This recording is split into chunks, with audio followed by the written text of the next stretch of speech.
მოგესალმებით, ბუნაგარი კვლავ ტელეკომპანია პულსის ეთერშია. მე დღეს ძალიან საინტერესო გადაცემა, განსხვავებული გადაცემამდე შემოგთავაზოთ. ძალიან საინტერესო და ასევე ძალიან საპატივცემულო სტუმართან ერთად დღეს ბუნაგარ სტუმრობს ბატონი თედო ისაკაძე, რომელიც გახლავთ პროფესიით ლინგვისტი. თედო ისაკაძე გახლავთ არქეოლოგიის მეცნიერებათა დოქტორი და ყველაზე საინტერესო თემა ბატონო თედო პირველ რიგში ძალიან დიდი მადლობა გადაგიხადოთ სტუდიაში სტუმრობისთვის, მოგესალმოთ და ვემზადები ძალიან საინტერესო გადაცემის ჩაწერისთვის, იმიტომ რომ ჩვენ უნდა შევეხოთ არქეოგენეტიკას, ეს ჩემთვის ძალიან საინტერესო და ეს ფაქისი თემაა. კი ბატონო, მოგესალმებით. მოგესალმებით ტელემაყურებელს. ამ თავით მინდა დიდი პატივისცემა დაგიდასტუროთ. ძალიან საინტერესო ფორმატია, ყურებადი და ზოგადად არქიც ძალიან ყურებადია, მიუხედავად იმისა, რომ თითქოს და რაღაც ვიწრო მიმართულება აქვს, ხო? გარწმუნებთ, რომ არაექიმებიც დიდი სიამოვნებით უყურებთ. ძალიან დიდი მადლობა ამისათვის. ბატონო თედო, ძალიან საინტერესო თემას უნდა შევეხოთ. მე ძალიან მიყვარს გენეტიკა და საერთოდ მიმაჩნია, რომ ადამიანის ესე იგი ცხოვრებაში ეს არის ფუნდამენტი, რაც განსაზღვრავს მისი ყოველმხრივ რეალიზაციის საშუალებას. აქ არ არის მარტო ჯანმრთელობის საფუძველი. ის ძალიან ბევრი რამის ქცევის ყველა ასე ვთქვათ მისი განვითარების შესაძლებლობის ადაპტაციის ყველა უნარი რაც კი ადამიანს გააჩნია და რითაც საერთოდ სიცოცხლე მარადიული და გადარჩენადია ყველაფერი ამოდის აი აქედან.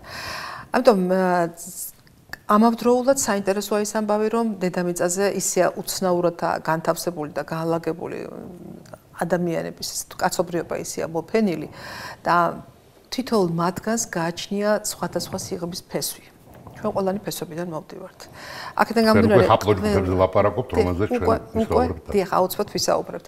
ამიტომ აი ბევრი მიმართულებით არქეოგენეტიკა ჩემთვის არის ძალიან ბევრი მიმართულებით საინტერესო. თქვენ ხართ ამ დარგში ერთ-ერთი ბურჯი და წამყვანი ესე ვთქვათ სპეციალისტი და ძალიან ბევრი რამ იცით. ჩემთვის კიდევ მეორე ცოტა უცხო თემაა, მაგრამ მე მოვახერხე რომ რაღაც გარკვეული მასალებისთვის გადამეულო თვალი. ადრეც მქონდა და ეხლა კიდევ უფრო ბევრი კითხვის ნიშნები გამიჩნდა აი ამ მიმართულებით და მოდი დავიწყოთ ესე იგი რა არის არქეოგენეტიკა ეს მეცნიერების ეს მიმართულება სად რას როდიდან და როგორ ვიკვლევთ როდის გაჩნდა ესე ძალიან საინტერესოა იმიტომ რომ ჩაწვდე აი ამ სიღრმეებს ამის ჭირდებოდა რაღაც გარკვეული უნარების გაჩენა საზოგადოებაში ხო თქვენ შორიდან დაიწყეთ ზოგადად ეხლა არც მე დავიწყებ მენდელიდან ეხლა თუ იცით თქვენ საიდან იწყება მოლეკულური ბიოლოგია გენებთან დაკავშირებული კვლევები თუმცა მისი ისტორიაც იცით კაიო ნახევარი საუკუნე ფაქტობრივად ყურადღება არ მიაქცეს მის აღმოჩენებს იცით თქვენ ის ბერი იყო და ბარდებზე მუშაობდა და ასე შემდეგ ჩემი უსაყვარლესი მეცნიერია ხო მე-20 საუკუნის დასაწყისში გაავიძეთ ეხლა ის მაგრამ მე ეხლა არ მინდა რომ მან შევიჭრა იმიტომ რომ თქვენ რასაც ამბობთ აი გენები რომელიც განსაზღვრავს ძალიან ბევრ ხასიათს ჩვენს კანის ფერს თვალის პიგმენტაციას რა ვიცი დედისგან რა გაქვს მამისგან რა ეს მენდელის კანონები სადაც მუშაობს დომინანტური და რეცესიული გენები ეს ყველაფერი არის ავტოსომურ ნაწილში ხო მე აქ ამ ნაკლებად შევეხები იმიტომ რომ ჩვენთვის ამ სფეროში არის უფრო საინტერესო 33 წვილი ქრომოსომების დიახ რომელიც ნუ ძირითადად აქ ის გენები რომელიც ჩვენს ასე ვთქვათ გარიგნობას განსაზღვრავს ხო ფენოტიპს აქ ეს გენები არ არის ეს არის ყველაფერი ავტოსომურ ნაწილში თუმცა ჩვენ სფეროშიც ის 22 წვილი ძალიან საინტერესოა, როდესაც სრულ გენომურ ანალიზზე ვლაპარაკობთ და სრულ სეკვენსს. ზოგადად აი ეს მიმართულება პოპულაციური გენეტიკა არის სწორედ ახალგაზრდა 2000 წელს ითვლის და მე მგონი 2000 წელი იყო, როდესაც ბრიტანეთის პრემიერმა და ამერიკის ელჩმა გამოაცხადეს, რომ ღმერთის კოდი ამოცნობილია, ესეთ ხმამაღალი განცხადება იყო. მერე და მე ეს იყო პირველი ესე ვთქვათ ხელისწეცებით მცდელობები მართლაც მოხერხდა 6 მილიარდი დაიხარჯა მე მგონი მაგ სფეროში აი მთელი ამ გენომის სეკვერი 3 მილიარდ 200 მილიონი კიდევ უფრო მეტი იგულისხმება თუმცა მაშინ აპარატურაც არ უწყობდა ხელს რომ აი ეს აპლოჯუბების მიმართულება რომელზეც ხელმე ვილაპარაკებ და უფრო ზუსტი ყოფილიყო უფრო ახალგაზრდა არქეოგენეტიკა 2008-ში დაიწერა პირველ ეს რას ნიშნავს პოპულაციური გენეტიკის ქვედარგი წარმოვიდგინოთ ქვედისციპლინა რომელიც არა ცოცხალ ადამიანზე, არამედ ნამარხი ძვლიდან ამოღებულ გენომს შიფრავს და მასზე მუშაობს, ასე არქეოლოგიური ცენტრებიდან, ოსტევმასალ. 2008-ში დაიწერა პირველი სტატია მიმართულებით და ამ მიმართულების ფუძემდებელმა სვანტე პააბემ აი 23 წელს ნობელის პრემია მიიღო. მისი ერთ-ერთი მნიშვნელოვანი აღმოჩენა იყო, რომ დენისოველის ადამიანი აღმოაჩინა გენეტიკურად, რომელზეც ანთროპოლოგები პასუხს ვერ ცემდნენ, საიდან მომდინარეობს, აი გენეტიკამ შეძლო და ამ მიმართულებითაც ანთროპოლოგიაშიც თავისი წვლილი შეიტანა. მოდით ახლა დავიწყოთ ალბათ მეთოდის ახსნით, ხო? იმიტომ რომ როდესაც ვისაუბრებ. რასაკვირველია, ძალიან მნიშვნელოვანია, სად რას გვაძლევს დღევანდელი მსოფლიოს მონაცემები, რისგან ვიღებთ მასალას და რა მეთოდოლოგიას ვიყენებთ. ეს არის ერთი მნიშვნელოვანი საკითხი. ხო, იქ პრინციპში როგორც პოპულაციურ გენეტიკაში, ასევე არქეოგენეტიკაში, რომელსაც პარალელურად ზოგჯერ პალეოგენეტიკასაც უწოდებენ, იმდენად ახალგაზრდა რომ ტერმინებზეც ვერ შეთანხმდნენ. მეთოდი ერთიეგივია. ერთად საწყისი სტადია განსხვავებული, ეს ნაცგსაღება, ესე ძირითადი კომპონენტის ანალიზი, როგორც ჩვეულებრივად, რაც შეეხება ოსტეომასალიდან ხდება ძვლიდან. ამოღება, მერე მისი ქიმიური დამუშავება, გამრავლება და მერე არის ყველაზე მნიშვნელოვანი სტადია, სადაც უკვე ტექნიკა ეთვება, ეს არის სეკვენირების აპარატი, ილუმინარი. მე ვიცი რომ ლუგავში არის ესეთი ტექნიკა ბოლო თაობის, რომელიც სულ სეკვენს აკეთებს. და ამის მერე ხდება ამ გაციფრებული მასალის რუკაზე დაყვანა ბიბლიოთეკაში და მერე უკვე მუშაობენ უკვე რისთვის გამოგადგება. არქეოლოგები თავის კუთხით მუშაობენ, არქეოლოგიას დაყრდნობით ლინგვისტები მუშაობენ, იმიტომ რომ ლინგვისტიკაც ამ ხაზს მიყვება. ახლა ლინგვისტიკას აქვს თავის მეთოდები, ასე ვთქვათ, გლოტოქრონოლოგია, თავის სტატისტიკური მეთოდები, მაგრამ მათ ბევრი მიმართულებაა ლინგვისტიკაში, ხო, ეს სოციალური ევოლუცია. ლინგვისტები მუშაობენ ამ სიძველეზე, უფრო სწორად ამ ენათა ოჯახების მიღმა გადიან, დიდ ენათა ოჯახებზე გადიან, სადაც არქეოლოგიის გარეშე ვერ იმუშავებ. ხოლო არქეოლოგიაში, როდესაც ეთნოზებზე ლაპარაკობ, აქ უკვე ვერ დაეყრდნობი არქეოლოგიის მყარ მეთოდებს, აი კერამიკის ესთეტიკა, გავს, არ გავს, საცხოვრებელი სახლის ტიპოლოგია, დამარხვის წესი, რომელიც რელიგიასთან ან კულტთან არის დაკავშირებული. ეს ეთნოსზე მონაცემებს არ გაძლევს, იმიტომ რომ შეიძლება იყო არა ეთნოსის გადაადგილება კულტურიდან ბ კულტურაში.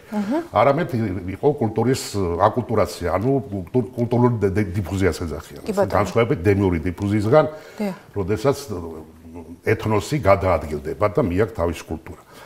აი პალეოგენეტიკა გვეხმარება ჰაპლოჯგუფის განსაზღვრაში, გავს თუ არა ბ არქეოლოგიური კულტურის მონაცემები, არქეოლოგიური კულტურის მონაცემებს, თუმცა ეთნოსზე ხმამაღლა ლაპარაკი, რა თქმა უნდა, არ შეიძლება ვილაპარაკოთ პროტოეთნოსზე, მე ესეთი, ასე ვთქვათ, ტერმინი შევთავაზე, რაც ხონდა მოხსენება ამ თემასთან დაკავშირებით ესწრებოდა.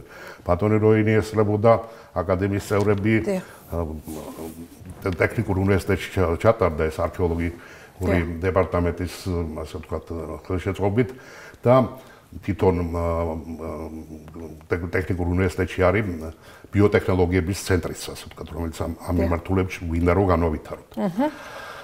ხო, და მაგრამ მისი შედარება არქეოლოგიური მასალის უკვე თანამედროვე მოსახლეობასთან, თანამედროვე პოპულაციებთან, თუ ასე ვთქვათ, კავშირი ჰაპლოჯგუფების სუბკლადებში ჩანს, შეგვიძლია ვისაუბროთ ამა თუ იმ დღევანდელი ეთნოსის, რომელი წინაპარი მონაწილეობდა ამა თუ იმ არქეოლოგიური კულტურების ფორმირებაში. ესე ძალიან საფრთხილოა, მაგრამ უკვე სერიოზული მეთოდია, უფრო ზუსტი მეთოდია, ვიდრე მაგალითად აქამდე არსებული მეთოდები არქეოლოგიაში. რაც ჩამოთვლა.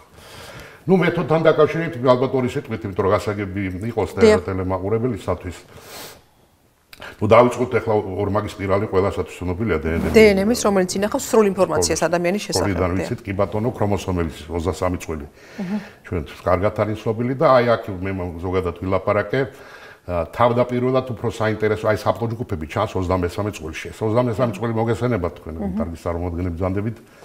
არის სქესზე პასუხისმგებელი ძირითადად ესე იყო მიჩნეული და არის კიდეც იცით თქვენ რომ ასე თუ ახალი ადამიანის დაბადების პროცესში თუ ამისგან წამოვიდა Y, იქ ხდება იბადება ბიჭი, თუ მეიოზი უსწრებს წინ ახლა 46 ქრომოსომი მარტივი იყოს ჩვენი მსმენელისთვის 46 ქრომოსომიდან განაყოფიერებამდე ხდება მეიოზის პროცესი და 23 დედის 23 მამის და ორი ესე იგი ვთქვათ გამეტის შეერთებით უკვე წარმოიქმნება სრულფასოვანი ორგანიზმი 46 ქრომოსომა. ეს არის ძალიან მნიშვნელოვანი საძირკველი და საფუძველი, აი ამით დგება უკვე ახალი ინდივიდუალური არაფრის მსგავსი და არასოდეს გამეორებადი ადამიანი. ამიტომ არა ყველა ადამიანი არის განსაკუთრებულად ძვირფასი და ესეთი არასოდეს განმეორებაში გეთანხმებით, არაფრით განმეორებაში მინდა გითხრათ, რომ მამისგანაც და დედისფრიდან, აი როცა მენდელის კანონის ვილაპარაკეთ, მოგესწრებათ ეს დომინანტური ხო, ეს კიდეც ხო იმნიშნებს აგრძელებს, რომელიც ან მამის ხაზიდან ან არის დედის, მაგრამ ანუ არის გენებში დომინანტური და რეცესიული სუსტია და არ დამემკვიდრდება, მაგრამ ხშირ შემთხვევაში ის კარგია რომ რეცესიული, იმიტომ რომ იქ არის ბევრი დაავადების და სხვა რაღაც მამებერობის გამო.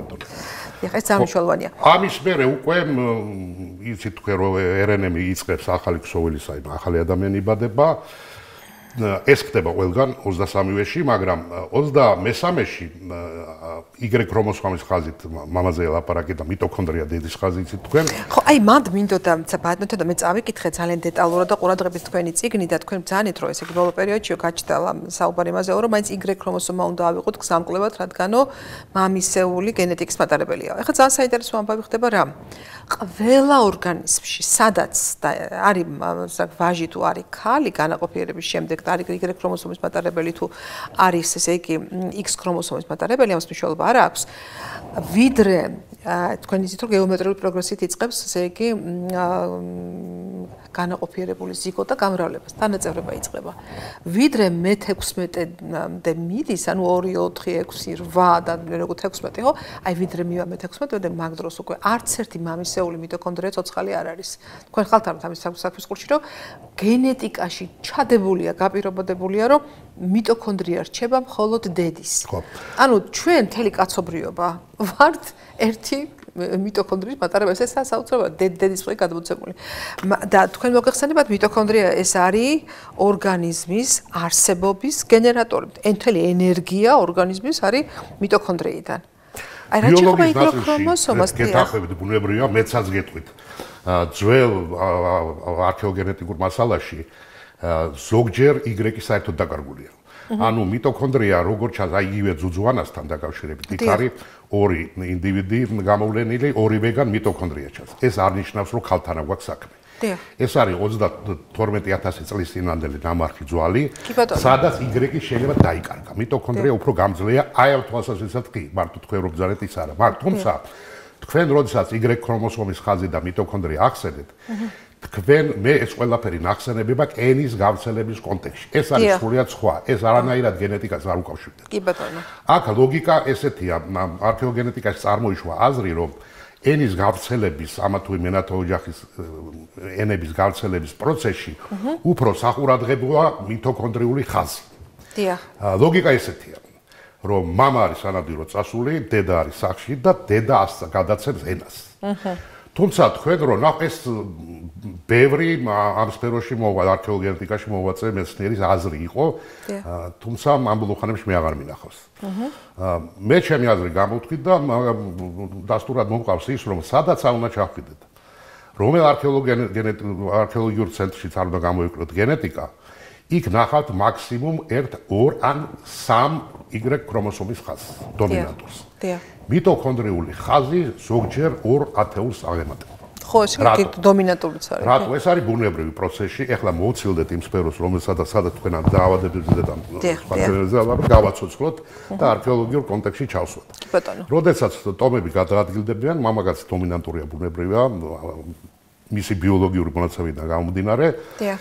მას როგორც ჩანს თავის ჰარამხანაში მოყავს სხვადასხვა იმ ჩასული ადგილებიდან სხვადასხვა ქალბატონები. კი ბატონო. შესაბამისად, თუ Y ქრომოსომას აქვს ძალიან ვიწრო არეალები, მიტოქონდრიული არეალი არის რამისა კონტინენტალური მასშტაბის.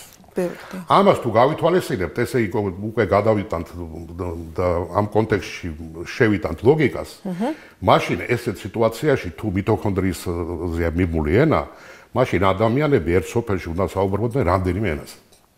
და ეს არ ჩანს, იმიტომ რომ იგივე აი ხო ბოლო ინდოევროპული ენების გავრცელების, ასე ვთქვათ, პროცესში, მისი გავრცელების, რადიალურად გავრცელების ყველა ტალღის დროს ჩანს ინდოევროპული ენების გაფართოება. აქ აბსოლუტურად ეს მყარი ლოგიკაა და გასაგები აბსოლუტურად რატო არის? ანუ თქვენ რასაც ლაპარაკობთ, ის არის ბიოლოგიური ნაწილი და გეთახმებით, იქ ეს ნამდვილად უნდა დაეყნო მიტოქონდრიას, მაგრამ ცოცხალ კონტექსტში რო სვავთ, აი აბსოლუტურად მოგყვებით მაგ თქვენი საერთოდ გავიდა გვერდზე, ანუ აბსოლუტურად გეთახმებით აბსოლუტურად. ასე რომ აქ მე არ ვაკმირებ მიტოქონდრიის როლს და პირიქით. ისე როგორც ავტოსომურ ნაწილსაც, მაგრამ თქვენი შეხება თვითონ გავაგზავნებ აი ჰაპლოგრუფები საიდან წარმოვიდა. აი ამ პროცესში, როდესაც ახალი ქსოვილი იქნება, რაღაცა მიზეზით და ამ მიზეზზე თუ გნებავთ მე ვისაუბროთ, თუმცა ბევრი სალაპარაკო არ არის. ეხლა ამ შემთხვევაში მე ვეხები 23 წვილს. ეს რენენი უშვებს რაღაც შეცდომას. ანუ ერთი წვილის მაგივრად სხვას იცით თქვენ ეს კომპრიმენტ ერთხელ ჩვენ საუბარში ვქონდა რომ თქვენ გამოცებული ხართ და მეც გეთანხმებით რომ აი 4 ქიმიური კომპონენტი როგორ ალაგებს 4 ნუკლეოტიდით დაიწერა მთელი გენეტიკა დაწერა 4 ასოთი. გვანინი, ადენინი, ციტოზინი მე უფრო შევავიწროებ. ესე მათ ახასიათებს არის კომპლემენტარული წყვილები. ყველა არ წყვილდება ერთმანეთთან. ანუ შეფცირდა კიდევ უფრო ასე ვთქვათ ალბათობის არეალი და მაინც აემხელა მრავალფეროვნებას ვიღებთ, ხო? ხო, ეს და ყველაფერი ერთი იმით არ შეგა. აი კი ბატონო, ეხლა მე არ მინდა 4-ზე და ნუმეროლოგიაზე გადავიდე, ის კიდე სხვა მიმართულება რაღაცა ჯადოსნურ ციფრს გავს. აი ეს ცვლილებები, გარდა იმისა, რომ ჩვენ თქვით, რომ 23 წლის სქეზეა პასუხისმგებელი, აღმოჩნდა, რომ ის ინახავს ამ მუტაციების ბიბლიოთეკას. და ეს ბიბლიოთეკა არის 1000 წლეულობით და 100.000 წლეულობით. სხვა შორის მე გადავიდეთ თუნდაც პირველ ადამიანზე. ეს მუტაცია, რომელსაც დაარქვეს უკვე ჰაპლოჯგუფი, ხდება რაღაცა პერიოდულობით. ნუ თაობაზეა მიბული, ამიტომ არის, როდესაც ასაკზე ლაპარაკობენ, ამა თუ ჰაპლოჯგუფის ასაკს. იქ აუცილებლად ახლავს პლუს მინუსი არქეოლოგებს არ უკვირთ ეს. მიუხედავად იმისა, რომ მე დაზუსტება ხდება მოლეკულური დათარიღების არქეოლოგიურ დათარიღებასთან, რადიოკარბონთან კალიბრაციას ეძახიან. მაინც ეს მინუს პლუსები დიდ თარიღებს ახლავს, იმიტომ რომ აი თაობაზეა მიბული. დიახ. და თაობა კიდე სხვადასხვა პერიოდში, სხვადასხვა თაობაში იგულისხმება არქეოლოგიაში და ლინგვისტიკაში, როდესაც ბაბუა, მამა და შვილი ერთ მონაკვეთში ქრონოლოგიურ მონაკვეთში ცხოვრობდნენ.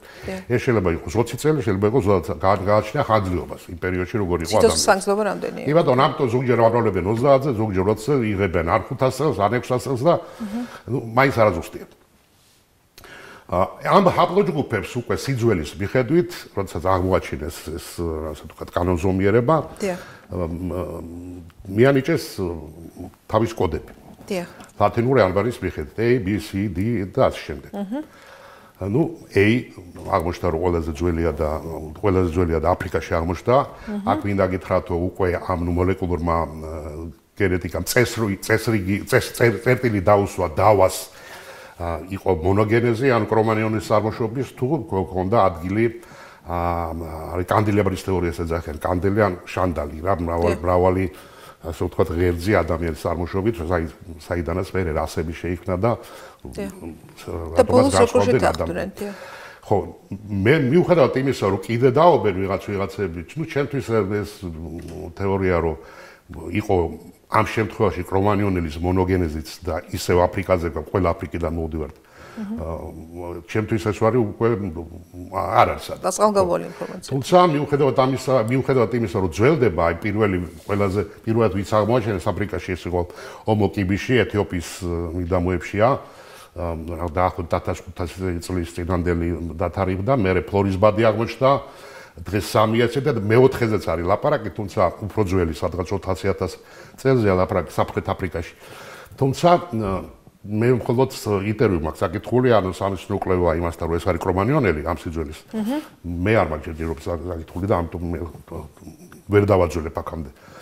ხო, ეხლა კრომანიონელი ვახსენეთ და მინდა ერთ ძალიან სათუp თემას შევეხო დღის ადამიანს. ნუ დააწყდებით თქვენ სამოყვარულო ლიტერატურაში იმას, რომ აი ქართველები 1.8 წლის წინან ჩვენი წინაპარი და ნუ მინდა გითხრათ, რომ სამწუხაროდ თუ რამდენად არის სამწუხარო, ის ჩვენი წინაპარი არ არის. ის არის ჰომინიდის ერთ-ერთი ხაზი, ტერმინალური ხაზი, რომელმაც შეწყვიტა ასე ვთქვათ განვითარება და ჩვენ ვსაუბრობთ კრომანიონელს. ეს არის სრულად ახალგაზრდა ხაზი, რომელიც ასაკთან დაკავშირებით აი ახლა მოგახსენეთ და მეორენაირად ეძახიან თანამედროვე ანატომიური ტიპის ადამიანი და კიდე როგორ დანარჩენ სხვა ჰომინიდების გარო განასხვავონ საპიენსაც ეძახიან აწყვეტენ ეს. აი ამ ადამიანზე შეგვიძლია საუბრობთ და აი ამ ადამიანის გენეტიკაზე, იმიტომ რომ ის არის ჩვენი უცვალო წინაპარი და ჩვენ ეს არის ძალიან მნიშვნელოვანი, ჩვენი უშუალოდ ახლა ძალიან არ გვჭირდება არასერიოზული ინფორმაციას დაყრდნობით, რაც წყალგაუვალია იმაზე ვისაუბროთ, რომ ვიცოდეთ, ძალიან მნიშვნელოვანია. მიუხედავად ამისა, ჩვენ გვაქვს მინარევები ნეანდერტალელს. ისევე როგორც ჩვენ არა, მაგრამ ჩვენს მეზობლებს ცენტრალური აზიიდან აღმოსავლეთ აზიაში დენისოვენზე გითხარით მე როდესაც სვანტე პააბეს შევეხე, ეს არის რუსეთში აღმოჩენილი როგორც ჩანს მოზარდის ძვალი, რომელიც ვებ ანთროპოლოგებმა ვერ მიამსგავს ეს ვერც ნეანდერტალელს, ვერც კრომანიონელს და ნუ გაირკვა გენეტიკურად, რომ ის არის ნეანდერტალელის განაყოფი. გუი რას ზარებ და როგორც ჩანს, ეგზოგამიური ურთიერთობა კრომანიონელსა და დენისოველს შორის იქაც იყო და ისევე როგორც ევროპაში კრომანიონელსა და ნეანდერტალელს შორის. და მიიღებდა რაღაც შუალედური ესე. დაახლოებით 4% საერთო გენეტიკური შემადგენელი აქვს უფრო ნაკლები ევროპაში ნეანდერტალელთან, 6%-მდე არის დენისოველთან, უკვე აზიელებზე ალაპარაკი. ანუ კითხვა იმაზე, რომ ჯვარდებოდნენ თუ არა ეს სახეობები მოიხსნა, იმიტომ რომ კი.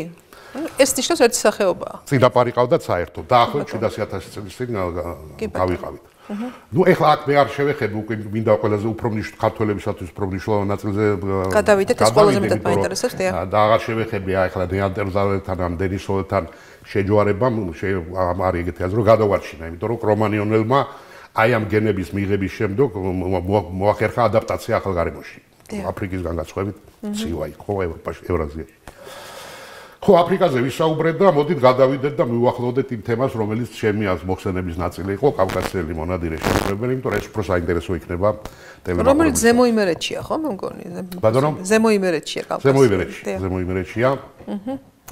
მთისპირეთი, ცენტრალური და სამხრეთ კავკასიის ცენტრალური მთისპირეთი, ამაზე მოგვიანებით გადავალ. თვითონ მოდით აფრიკიდან გამოსვლას შევეხოთ, იმიტომ რომ ძალიან მოკლედ იმიტომ რომ ესეც კავშირშია კავკასიელ მონადირე შემოქმედებთან. პირველი ტალღა მიუხედავად იმისა, რომ არის მოსაზრება ლევანტში 100.000 წლის წინ, ლევანტი იცით თქვენ ეს ისრაელი, იორდანია ეს ტერიტორია აღმოსავლეთ სანაპირო ხმელთაშუა ზღვის, იქ როგორც ჩანს იმასაც ტერმინალური განვითარება ჰქონდა, ან შეწყდა მისი ხაზი, ან უკვე მიგრაციას ჰქონდა ადგილი აფრიკაში და რაც რეალურია, ეს არის პირველ გამოსვლას ეძახიან, ეს არის სანაპირო ზოლზე გავრცელების თეორია, რომელიც არქეოგენეტიკის და პოპულაციური გენეტიკის მეცნიერების დაბადებამდე ეს მოსაზრება არქეოლოგებს ჰქონდათ, რომ პირველი აფრიკიდან გამოსვლა, აი აფრიკის რქას ეძახიან, თუ ის არაბეთს დახვარგუნულს, რომ ასე ვთქვათ, თან არის. აი იქიდან რატომღაც შავი ზღვის შავი ზღვა არა. რას მოყვებიან? რის სანაპიროს მოყვებიან? არა, მოყვებიან ესენი ინდოეთის ოკეანის სანაპიროს. პირველ ტალღაზე. პირველ ტალღაზეა, მე გაწამოვედი ხა. დაახლოებით 70.000 წლის წინ, შეიძლება უფრო ადრე. და რატო ერქვა სანაპირო გავრცელების და რატო იყო ეს ხაზი, რატო არ მოცილდა სანაპიროს? არის რამდენიმე მომსახურება, ერთი რომ მათი დიეტა მინდული იყო ზღვაზე, იქ მიდიებიდან თევზი და ამ შემდეგ რაციონი კი ბატონო. მეორე მოსაზრება იყო რომ წმინდა კოგნიტიური რომ ახალი ტერიტორიების ათვისების დროს, აი დაზვერე ყველა ერთად არ მოძრაობს, რაღაც ჯგუფი ბრძოლას გაუშვებს. ახალი ტერიტორიების მოსანახულება და უკან დასაბრუნება ორიენტირება ჭირდება და უფრო ადვილია როდესაც ბარგის გვაგაქვს და მარცხნივ ხმელეთი ან პირიქით მიგრაციის დროს. და მესამე არის ეს ეკუთვნის მოსაზრება ვიაჩესლავ ივანოს ლინგვისტია. ისგანა მაგამიგაგონილი ლექციაზე ვიდეო ლექცია იყო რომ როგორც ჩანს კრომანიონელს მოერიდა სიღრმეში შეშლა კონტინენტის, იმიტომ რომ ეგულებოდა სხვა სახეობა ნეანდერტალელი და დენისოველი. დიახ. მაგრამ მე უკვე მეორე გამოსვლის დროს როცა უკვე ჩვენ გვიახლოვდება ეს არის დაახლოებით 45.000 წლის წინ ისევ როგორ აფრიკიდან ჩანს ეს გამოსვლა და უკვე ცილდება სანაპირო ზოლზე და შემოდის ახლო აღმოსავლეთში სიღრმეში. აქ ის გენეტიკურადაც ჩანს და არქეოლოგიურადაც იყოფა ორ მსხვილ მეტაპოპულაციად. დიახ. ერთი ქვია აღმოსავლეთ ევრაზიელები და დასავლეთ ევრაზიელები. მაგრამ მერე როდესაც ამ გენომის შესწავლა ხდებოდა, აი ეს ცალკე გამოკვეთილი მუტაციები გენომში, რომელიც ჰქონდათ აღმოსავლეთ ევრაზიელებს და დასავლეთ ევრაზიელებს, მათ შორის გამოჩნდა კიდევ ერთი უცნობი მუტაციები, რომელიც არც ერთს ახასიათებდა და არც მეორეს. და აქედან წამოვიდა ტერმინი ბაზალური ევრაზიელი. ეს ბაზალური ევრაზიელი უკავშირდება პირდაპირ ძუძუანას და კავკასიელ მონადირე შემგროვებას ეს ხაზია. და ეს არის ჯერჯერობით, ასე ვთქვათ, თეორიაში არსებული მეტაპოპულაცია, რატო? იმიტომ რომ მისი, ასე ვთქვათ, რეფერენსული კვალი, ანუ პირველადი კვალი, სადაც ეს ჩანს, ეს ცვლილება, ჯერჯერობით გამოვლენილი არ არის, მაგრამ სამაგიეროდ მისი მემკვიდრეობა ჩანს, ეს გენომები, რომელიც არც ერთს ახასიათებს და არც მეორეს, მესამე ჯგუფს ახასიათებს. ეს ამ მოსახლეობაში, განსაკუთრებით ახლო-აღმოსავლეთში და ქართველებში ჩანს. საინტერესო ის არის, რომ ამ მეტაპოპულაციას არ აქვს, თითქმის არ აქვს და ზოგჯერ ნულამდეა ნეანდერტალელის მინარე. ეს იმას ნიშნავს, რომ როდესაც ის შემოვიდა, ცოტა გვიან შემოვიდა და ვარაუდებენ, რომ არაბეთის ნახევარკუნძულში გამოიზამთრა, ესეთ ვიხმაროთ ტერმინი და შემოვიდა მას მერე, როდესაც აქ უკვე ნეანდერტალელი კავკასიაში და ახლო-აღმოსავლეთში აღარ იყო.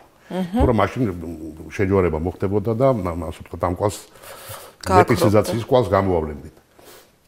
ეს არის ძალიან საინტერესო. სხვა შორის აქ როდესაც ამ სტატიას ვეცნობოდი და ბევრი სტატიები ამასთან დაკავშირებით, გამახსენდა ერთი რუსი მეცნიერის აზრი, რომ აიქო კავკასიელები ბოდიში სუფრაზე და ბაჯგლიანები, იმიტომ არიანო, რომ მეტი აქვთ ნეანდერტალელის მინარე და იმათგან გამოყვათო და ეს მონაცემები პირიქით ამტკიცებს მაგას, რომ საერთოდ არ აქვს ძალიან მცირეოდენია ახლო-აღმოსავლეთში, ან საერთოდ არ არის ნეანდერტალელის კვალი. წმინდა სისხლის კრომანიონელი ხაზია. ხო, ჩვენ უკვე მივახლოვდით იმ ადგილს და იმ თემას, რომელიც უკვე ჩვენთვის არის ძალიან საინტერესო. ეს არის ძუძუანა, ყველაზე ძველი არქეოგენეტიკური მასალა მისგან გვაქვს. დაახლოებით 30-12-33 წლის წინანდელი, ანუ ზედაპალეოლითია, ზედაპალეოლითის დასაწყისი ფაქტიურად.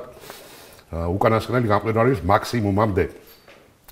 აქ მე როგორც ვისაუბრეთ ჩვენ ჩანს ორი ადამიანის მიტოქონდრია, დედის ხაზი, ძალიან ძველი ჰაპლოჯგუფები და ვითხარით კიდეც რომ მეზანიშნავს იმას რომ ეს ქალბატონები იყვნენ, უბრალოდ მიტოქონდრია უფრო გამძლეა ქრონოლოგიურად. საინტერესო ამბავია ესეც. თუ ვიცით თქვენ ახლა ზეპირად რუკა იქაც რომ ნახავთ მიტოქონდრიას ეს ლობიოს ფორმა აქვს და კალიც ეთყობა დაცულია უფრო ხილულად მეტად ვიდრე Y ქრომოსომა. შესაბამისად შეიძლება ის უფრო შემოინახა და ის დაიკარგა. ამის მერე უკვე მოდის იწყება ძალიან მნიშვნელოვანი ეტაპი არქეოგენეტიკისთვის, არქეოლოგიისთვის ზოგადად, ანთროპოლოგიისთვის ზოგადად, რასაც ქვია უკანასკნელი გამყინვარების მაქსიმუმი. რა არის ეს მოგეხსენებათ ახლა იციანეს ჩვენო ტელემაყურებლებმა და იწყება და 26,000 წლის წინ თავდება 19 ან 17,000 წლის წინ. სხვადასხვა მოსაზრებები არსებობს. ეს არის აი გენეტიკაში ბოთლისყელის ეფექტსაც ეძახიან, რა არის ეს ბოთლისყელი? როდესაც პოპულაციის რაოდენობა და მათ შორის ჰაპლოჯგუფების რაოდენობა ბევრია, მაგრამ მე ხდება რაღაც კატასტროფა. ან ვულკანი, ან ტობას ვულკანი მოხდა და ახლა 13,000 წლის წინ კატასტროფულად შემცირდა პოპულაციების რაოდენობა. აი მოკლედ დროში ხდება დიდი რაოდენობის ადამიანების. და ბოთლისყელი იმიტომ ქვია, ნუ აი და სიმცირდა რაღაც ელში გადის და ეს მოხდა უკანასკნელი გამყინვარების დროსაც, იმიტომ რომ აი ეს გაფენილი რომ ჩვენ ვისაუბრეთ აღმოსავლეთ ევრაზიელებზე, დასავლეთ ევრაზიელებზე, რომელიც მოეფინენ მთელ კონტინენტს. ამ გამყინვარების გამო ნელ-ნელა სამხრეთით გადადიან, ბევრი პოპულაცია ისპობა, გადაშენდება, ვინც გადარჩა თავის შეაფარეს რეფუგიუმებს. რეფუგიუმები არის ის თავშესაფრები, სადაც უფრო რბილი კლიმატი იყო. ესეთი არის სამი დაახლოებით ევროპაში, სამხრეთით ბუნებრივია. მაგრამ ჩვენს უფრო საინტერესოა ახლო აღმოსავლეთი, ესეთი ჩანს ლევანტში, ესეთი ჩანს არაბეთის ნახევარკუნძულზე სამხრეთით, ზაგროში ჩანს, კასპიის სამხრეთით ჩანს, მაგრამ თუმცა იქ ელბრუსის მთიანეთია, იქ ელბრუსთან არაფერ კავშირში არ არის. იქ ჩანს რომ მე ხოთუ ადამიანი აღმოჩენილი აქ მე შევეხებით და ჩვენ ყველაზე მნიშვნელოვანია რომ აი ამ მათ შორის ერთ-ერთი ყველაზე საინტერესო იყო სამხრეთ კავკასიის ზემო იმერეთის რეფუგიუმი. საინტერესო. ხო, ძალიან სულ ხოლმე ზოგჯერ აფართოებენ და კოლხეთის რეფუგიულს ეძახიან, მაგრამ ზემო იმერეთი მთის ნაწილი ტერმინი კოლხეთი არის კოლხეთის დაბლობთან ასოცირებული. არქეოლოგიურად ეს არის კოლხეთის კულტურა, ეს სხვა რაღაცაა, ეს ცილდება კოლხეთის დაბლობს და პირი აღმოსავლეთ საქართველოს გადადის და მეტი ყობანის კულტურაში გადადის ჩრდილო კავკასიაში. ანუ როდესაც რეფუგიუმთან დაკავშირებით საუბრობთ, აკა გეოგრაფიული ტერმინები უნდა ვიხმაროთ და ახლა კოლხეთი და ერთი არანაირი მონაცემები კოლხეთიდან ამ პერიოდში ან თავის ქალა, ან არქეოლოგიურ მასალა არ არის და მეცაც გეტყვით კლიმატი და ფაუნა. ჭაობი იყო რამდენადაც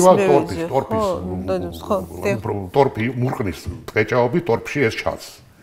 ამიტომაც იქ გავრცელება მოსახლეობის ვერ ხდება. ზოგადადაც მოდით თქვათ, ეხლა ამ პერიოდის ადამიანისთვის მიუხედავად იმისა, რომ ღიობებში ჩანს სადგომები, მაინც უფრო კომფორტული იყო თავშესაფარი, სადაც იყო ბუნებრივი, გამოქვაბული, მღვიმე და ასე შემდეგ. და მე ამას არ ჩაუღრმავდები იქ, სადაც ღია სადგომები ჩანს, ჩემისად ეს არის დროებით სადგომები. აი ნადირობის დროს შემოვღამდა, გაჩერდა და ასე შემდეგ. ეხლაც ეგრეა უნადირის სახლი, მეცხვარის სახლი და ასე შემდეგ, ხო რაღაც. ეხლა ამ თემას არ გავაგზავნებ. ან ძალიან საინტერესოა, ესე იგი გისმენთ და აი 1000 ჯერ კიდევ რო წაიკითხო და მოისმინე, ყოველთვის საინტერესოა ამ თემაზე საუბარი და მოსმენა.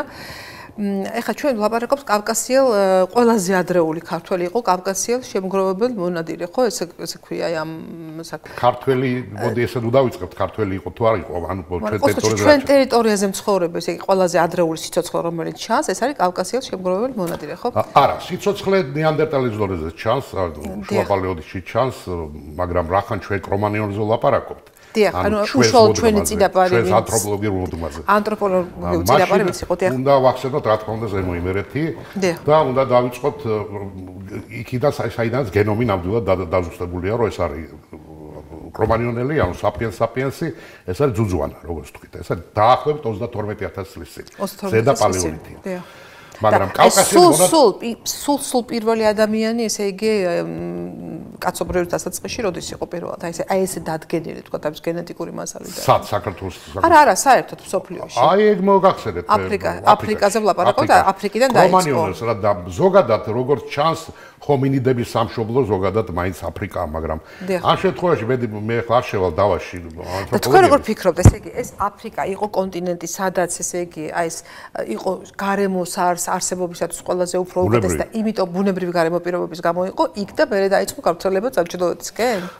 ანთროპოლოგებს სხვადასხვა მოსაზრება აქვს. რა თქმა უნდა კლიმატმა განაპირობა, რა თქმა უნდა უამრავმა სხვა ფაქტორმა განაპირობა. სანამ ასე ვთქვათ, თავად აფრიკაში, აი ესე ომოკიბიში რო გიხსენეთ, ის ადგილი სამხრეთი ეთიოპიის ითვლებოდა წარმოშობის ადგილად, იქ უკვე თეორია, იქ არის რიფტის ველი ეგრეთ წოდებული, სადაც ქანების შეჯახების ადგილია და კლიმატს და გარემოს განსაზღვრავს არა მარტო დედამიწა, არამედ გეოლოგიური ფაქტორებიც. ესეთი თეორიებიც არსებობს. ამიტომ ამ თემაზე მე არ მინდა ძალიან შორს ამიყვანს. კი ბატონო. მაინც ვისაუბროთ იმაზე, რაც საქართველოში. დაუბრუნდეთ საქართველოში. დიახ, ზემო იმერეთი და მისი ესე იგი ლანდშაფტი მდგომარეობა, რა მონაცემები არსებობს იმ დროიდან და ხო, აქ ძალიან ბევრი არქეოლოგიური კერაა, რომელიც ნეანდერტალებს შუა პალეოლითსაც ეხება. ჩვენთვის საინტერესო მოგახსენეთ კრომანიონელი, რომელიც ზედა პალეოლითში ჩნდება. დიახ. ეს არის ძუძუანა პირველ რიგში, მაგრამ ძუძუანა არ არის კავკასიელი მონადირეების შემგროვების კლასტერი. დიახ. ამ კლასტერს ქმნის ორი ადამიანის გენომი, საწურბლია და კოტიასკლი, ასევე ზემო იმერეთში. დიახ. არის გამოვლენ. ეს უკვე უკანასკნელი გამყინვარების მაქსიმუმის შემდგომი თაობა. პერიოდია, დიახ. ეხლა რატო არის რეფუგიუმი მნიშვნელოვანი და რატო ქმნის ის კლასტერს გენეტიკურს? ეს ეძახიან გენეტიკური კლასტერი, მაგრამ მე უფრო კულტურულ გენეტიკურს დავარქვევდი და ავხსნი მე როდესაც ენაზე გადავალ. ეხლა ზემო იმერეთში ჩაკეტილი ადამიანი, წარმოიდგინეთ, ეს არის ძალიან შეზღუდული გეოგრაფიული გარემო. ეს არის ერთგვაროვანი ბიომაში იგულისხმება ერთგვაროვანი კლიმატურ ლანდშაფტური ტერიტორია, სადაც სცენარები და ფლორა ფაუნა ზოგადად ერთგვაროვანია.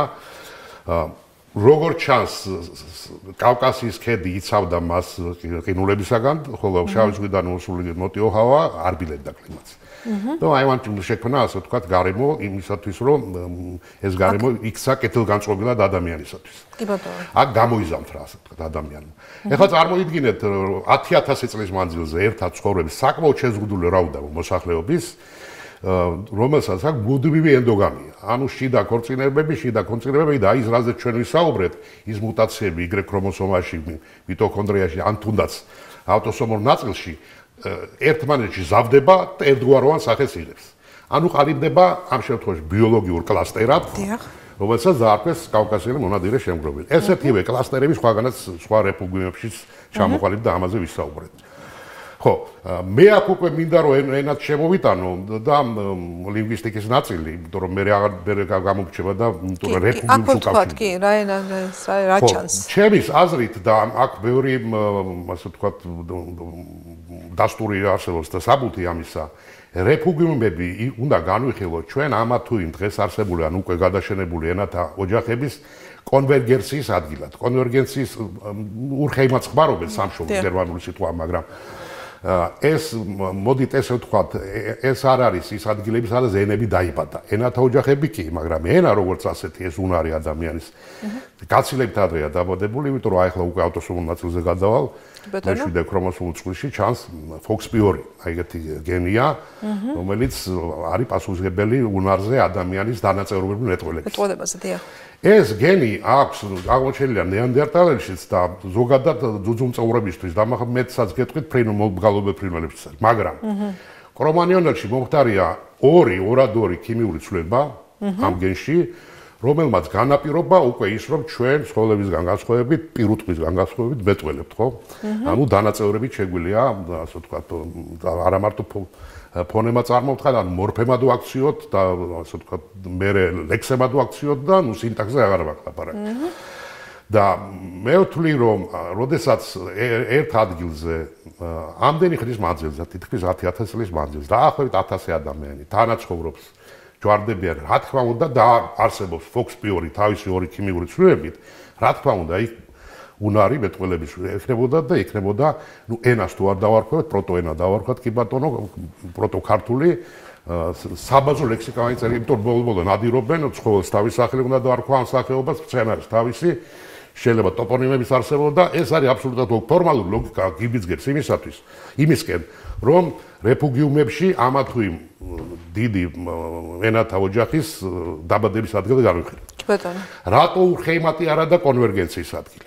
როდესაც რეფუგიუმები ადამიანები თავს აფარებდნენ, ეს არ იყო ერთჯერადი, ეს არ იყო რომ რაღაც ტომმა მოილაპარაკა მეოს და მოდი მე ზემოიმერეთ შევაფარებ თავს, შეგვიძლია ლევანში წადი, ხო? ეს მუდმივი პროცესი იყო. ერთი ტალღა, მეორე ტალღა და ამ ტალღებს ზემოიმერეთზე შევჩერდეთ, მოგვქონდათ სხვადასხვა ენები და ენები რო არსებობდა ვთქვით, იმიტომ რომ ეს FOXP2 დიდი ხანია უკვე არსებობს. მაგრამ ამ ხრის მანძილზე გაზავდა ეს წინარე ენა, აი ეს ნოსტრატიულ ენებზე უკვე გადავედით და ამაზე თუ გნებავთ ფერე მოგვიანებით დაწვრილები შევჩერდები, მოხდა ამ ენების, ამ ლექსემების გაზავება და ერთგვაროვანი საბაზო ლექსიკის ჩამოყალიბება და უკვე როგორც გარეთ გამოდიან, უკვე ჩამოყალიბებული როგორც გენეტიკურად, ასევე კულტურულად, იმიტომ რომ კულტურის ნაწილია ენების. ამიტომ ეძახი მე არა ბიოლოგიური კლასტერი, არამედ კულტურული ბიოლოგიური კლასტერი. ესე ვთქვი, რომ აი კავკასიელი მონადირე შემგროველი ესე უნდა განვიხილოთ. ეხლა რა ხდება უკანასკნელი გამყინვარების დროს და აქ უკვე გადავდივართ არქეოგენეტიკის ჩვენთვის საინტერესო ნაწილზე. რა თქმა უნდა, პოპულაციები გამოდიან გარეთ, მაგრამ არ ჩანს დიდი მასშტაბის გადაადგილებები. ჯერად აქ მიზეზი საბაბის მოთხოვნაც არ არის. ეს არ არის ნეოლითი, როდესაც გინდა ტერიტორიები და სავარგულები გაიფართო. ნადირი საკმარისია, შეგროვებისათვის საჭირო ფლორა საკმარისია და ჩანს აი მაგალითად ახლომაღალოთ ზავლეთში ორი ბლოკი იქნება. ეს არის ლევანტში, ვიტყვი ეს უკვე სამხრეთში, ლევანტსა და ანატოლიის სამხრეთ ნაწილს შორის, აი ხმელთაშუა ზღვის სანაპირო ზოლში და კავკასიასა და ზაგროს შორის, ეს არის ირანის ტერიტორია, ახლანდელი და გენეტიკურად ჩანს ეს. დიახ. აი ეს ორი ხაზი. მე მგონი სლაიდებზე გამოჩნდება ეს რუკა. და ეს კავკასიელი მონადირეების შემგროვებლის ძალიან მსგავსი გენეტიკური თვალსაზრისით ორი ასეთი ინდივიდი ჩანს ზაგროში და კასპიის ზღვის სამხრეთით. ეს არის განჯდარი და ჰოთუ. იმდენად ახლოა გენეტიკურად, რომ პირველ სტატიებში ერთად წერდნენ კავკასიელი მონადირე შემგროვებული საწუბლიეს ხაზი, ტირე, ირანის ნეოლითი. დიახ. ხო, ირანი მაგდროს არ არსებობდა, მაგრამ ტერმინი ესე შემოხდა, რომ სამ ტერმინებთან დაკავშირებით ჩვენ კაფიოთ იკვეთება კავკასიელი მონადირე შემგროვებლის ადგილი, როგორც ზემოიმრეთ საქართველოს და ქვია კავკასიელი მონადირე შემგროვებელი და უკვე ტერმინები და სხვა შორის იზრუნეს მეცნიერება ირანის ნეოლითი ჩნდება, არმენიან ბრონზ ეიჯი ჩნდება, ამ პერიოდში არმენია არსებობს, მაგრამ ტერმინები გაჩნდა და ნუ ამაპოლიტიკა ძალიან მნიშვნელოვანია. სხვა შორის უფრო კორექტულად იქცევიან თურქები არ ამბობენ, რომ ანატოლიას ამბობენ. ისე როგორც ებრაელები კორექტულად ლევანს ეძახიან. და აი ჩვენ დაგვერქვა ზოგად სახელი კავკასიელი მონადირე შემგროვებელი, აქ კიდევ პირდაპირ გაიგივებულია ქვეყანასთან. ხო, ჩვენ ყველაფერი შეესაბამეთ მოკლედ. ხო, ნუ ვერ დავახვედრეთ აქედან შესაბამისი სპეციალისტი, იმიტომ რომ ჩვენ ცოტა გვიან შევედით ამ სფეროში. და ამიტომ სხვა შორის იგივე პრობლემა იყო დვანის ადამიანთან, როდესაც გეორგე კუსი დაერქვა და იყო მცდელობები, რომ განიზოგადებინათ. კავკასიელი დაერქვათ. არ კავკასიელი არა, მაგრამ არის სხვადასხვა ტერმინებს თავაზობდნენ, მაგრამ ნუ იომეს ჩვენებმა, მაშინ ჩვენმა არქეოლოგებმა და მადლობა მათ ამისთვის. ხო და ნუ აი ეს პირველი გამოსვლა ჩანს, რომ ესეთი ვიწრო არეალში და როგორც ჩანს კავკასიელი მონადირე შემგროვებისგან მოდის მაინც ეს ირანის ნეოლითის ადამიანი. რატო ეხლა? აქამდე განიხილებოდა, რომ ალბათ საერთო წინაპარი ყავდათ. მე მინდა გითხრათ, საერთო წინაპარი ბუნებრივია ყავდათ, იმიტომ რომ ორივეს ხაზი J-დან მოდის, მაგრამ J ჰაპლოჯგუფია ესეთი, საწუბლიაში მე გამოვჩა მე თქვა, რომ J1-ია, ესეთი ჰაპლოჯგუფი, ხოლო კოტიასკოდი არის J2. ხო, ამ თუ ვნებავთ მე საიდან წარმოიშვა ეს ლათინური ასო მერე რიცხვი მერე ასო და შემდეგ ესეთი იერარქია. და რატო J მაინც ეგეც საინტერესოა რატო? ხო, J-ია თანმიმდევრობის მიხედვით ABC. ABCD, ასე თუმცა ეხლა მოდით მაშინ ამაზე შევჩერდეთ, ხო, ჰაპლოჯგუფები რატო ABCD. რა თქმა უნდა, ქრონოლოგიურად დათარგმნა და ანბანის თანმიმდევრობის მიხედვით, მაგრამ მერე მოხდა ორი რამ. გამოჩნდა შუალედური ჰაპლოჯგუფებიც. დიახ. და ერთი მხრივ და გამოჩნდა კიდევ უფრო ძველი ჰაპლოჯგუფიც. და მე როგორ გააკეთეს ნუმერაცია? აღარ გადააკეთეს, დაარქვეს A0, A0, A20, ხოლო შუალედური ჰაპლოჯგუფები გააერთიანეს. გასაგებია. IJK, IJ და ასე შემდეგ და ასე შემდეგ. ხო, ეხლა ეს რისი გავაგზავნებ ისე ირანის და კავკასიელი მონადირე შემგროვებლების გენომის შედარებას.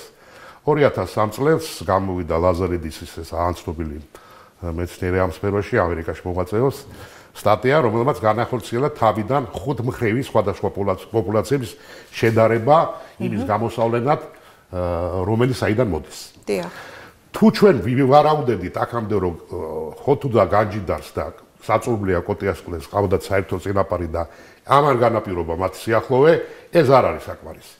იმიტომ რომ იმდენად დიდი მსგავსებაა გენეტიკური, ეს უკანასკნელი გამყინვარების მაქსიმუმის დროს დაცილდებოდნენ გენეტიკურად.